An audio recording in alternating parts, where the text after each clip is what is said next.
It was Darnell Washington's first interview since signing with the Dogs through the University of Georgia, and kind of a interesting insight into this real quick as we get ready for Georgia's G-Day game. Darnell will not be playing in that game. Why? Well, because he's on a roller he's hurt.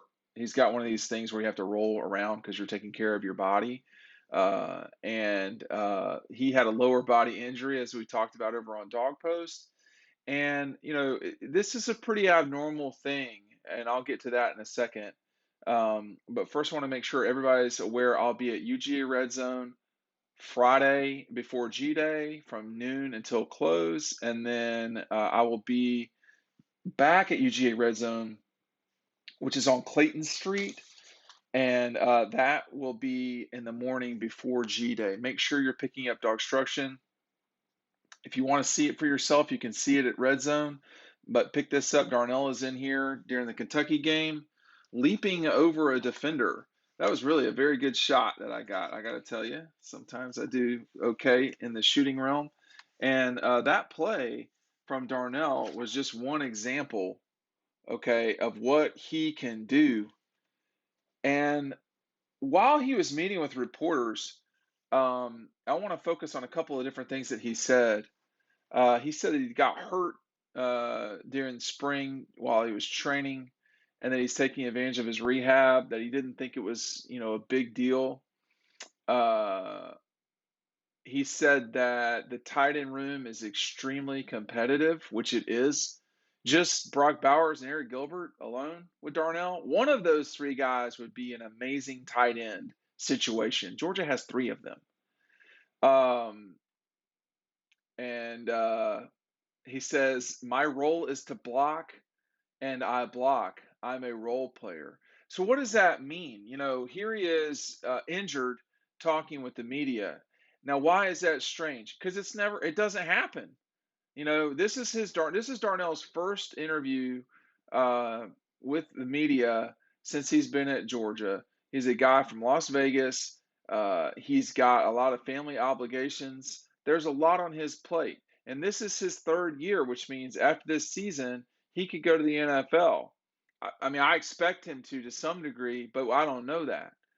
He's 20 years old. He would be young to be in the league, but it would be a great time to get to that second contract as fast as possible. Everybody knows that the first contract does, it's not that it doesn't matter, it does. But the second contract, if you're going to be an NFLer for life, so to speak, that your second contract is the most important. So he'd be a 21-year-old guy getting drafted a season from now. Now, well, let's just see, right? I mean, Darnell has had an up and down career at Georgia. 2020 being your first year is not an ideal year. And 2020 was his first year. And he came on strong as the season went on. He played 7 games. He started 7 of them. He only had 7 catches for 166 yards, but it was at the end of the season where he really played well. The last 2 games, he ended the Mizzou game with 61 catches. Me and Roddy were the only people there from the media that went to that game. About froze to death. And then he had 3 catches in the Peach Bowl against Cincinnati, which was his most in that season in terms of receptions in a game. He had a 33-yard catch against UK, 26-yard catch against Arkansas. But then in 21, he started 6 games, played in 11 games. Now, remember, one thing that sidelined Darnell at the beginning of the year was he was hurt. And there was a lot of concern, as Georgia fans excel at. They are 5-star concerners, that Georgia would really be in trouble at that spot. Now, they had John Fitzpatrick. Nobody knew how good Brock Bowers would be. Although, if you recall, over at Dog Post, probably people even at Dog Post don't remember this. There was a discussion I had with somebody who sees a lot of the Georgia practices and said, Brock Bowers is really good. He's just not 6'8" like Darnell.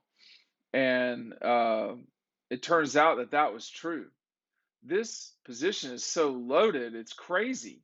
That Darnell started 6 games and people don't think about him. I don't even know what to say. He had 10 catches, in 2021 for 154 yards. Um, he didn't play until the Arkansas game. He had a 25-yard catch against Auburn. Uh, he didn't start until the Kentucky game, where he had a 18-yarder. He had a 5-yard touchdown against Alabama. But Darnell's point is that, hey, my job is to get in there and block, and that's what I do. I go in and block. What will that mean for his future? I don't know. There's a lot of guys that have made very good livings in the NFL that have skill set not as good as Darnell Washington. He is the real deal as it relates to size, the ability to do stuff that other people can't do. What's the difference here between Darnell and a lot of other people in sports, or at Georgia, I should say, is, or not at Georgia in college football, Brock Bowers is probably going to be a top 20 pick.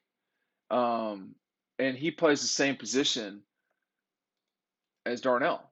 And that's really what's going on more than anything. And if Darnell says that and means it, which I assume he does, then he has an understanding of what his job is on this team. He is a very good, I was going to say lethal, he is a very good blocker for Georgia.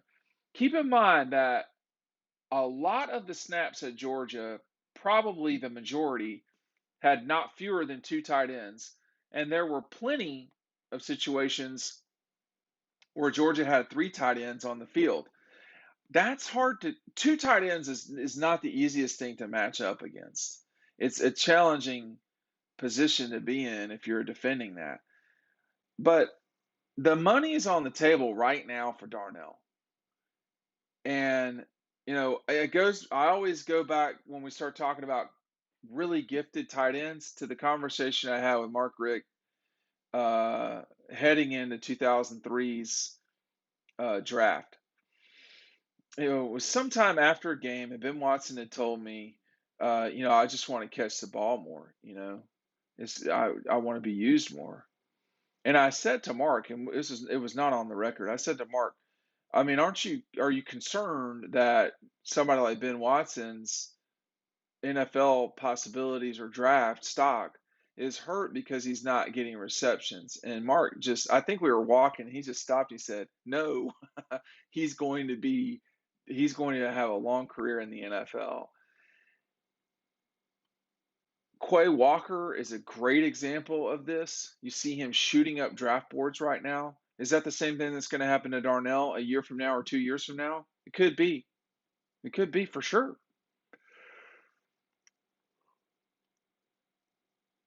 The big thing about that competitive position at Georgia is that not only have Kirby and Todd Hartley, etc., done a great job of recruiting gifted players to that spot, they've also used them effectively. We're not seeing Darnell catch the ball the way maybe I thought he would. He really is problematic in the passing game. But he's even more complicated to deal with as a blocker because you have to honor the fact that he can go out and receive passes. It gives you a false step, I guess, if you're a defender. You don't totally know what he's going to do, right? That's the challenge. So he really is a guy that has unlimited potential is maybe one way to put it, but I do want to see more of that potential. Bry Bowers is, yeah, he's a very lethal weapon in the passing game. But Darnell Washington, I would hope Darnell gets 20 to 25 receptions this year. That would be a pretty big deal for him as he gets ready for what his future will be, which is probably in the NFL a year from now. But we'll see. But he got a chance to talk to us. Make sure you're picking up DAWGSTRUCTION down below. Red Zone on Clayton Street, Friday before G Day and the morning of G Day. We'll see you over there at Red Zone.